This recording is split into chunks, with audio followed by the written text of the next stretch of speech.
Mani sauc Čau, un esmu no Ķīnas. Šobrīd es pabeidzu universitātē un strādāju Rīgā, Printify'ā. Palielam tā bija mana vecāku izvēle. Pēc finanšu krīzes viņi meklēja jaunas finanšu iespējas, vietu, kur dzīvot, arī izglītība vidi priekš mani. Un tāpēc mēs pirmo reizi atbraucam uz Latviju kā turisti, paskatījām Vecrīga un apkārt pilsēta. Mums šeit ļoti patika un arī izvēlēja pārvākties uz šejieni. Man ļoti patīk dabā šeit, īpaši vasarā. Ir daudz mežu un jūra. Ļoti patīk. Īpaši, kad pēc es dabūju savus autovadītāju tiesību, es varēju ceļot apkārt ārpus pilsētu, piemēram, Līgos svētkos vasaras laikā. Var redzēt daudzas dejas un dziesmas. Jā, ļoti interesanti.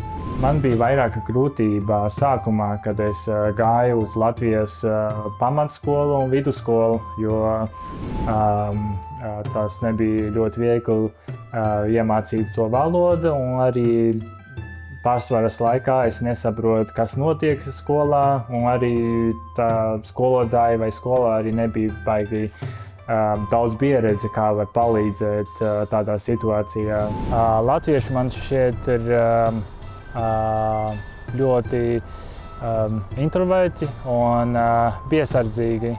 Piemēram, to var arī redzēt pilsētā, ka ciematos visur ir žogi starp mājām, starp dzīvokļiem. Cilvēki būvē robu starp sevi un savu kaimiņiem. Ķīnā un ķīnieši ir daudz kolektīvāki un viņi domā vairāk par ģimene, par savu darbas vietā, par savus grupas. Un latvieši un arī eiropieši ir vairāk individualisti un domā vairāk par sevi un savus dzīves plāns un ko pašam sevi gribēt. Priekš jaunpienācējiem ne tikai ir svarīgi priekš viņiem, lai iemācītu valodu, lai tas ļauj cilvēku būt tuvāk un iepazīst labāk starp jaunpienācējiem un vietēji latviešiem.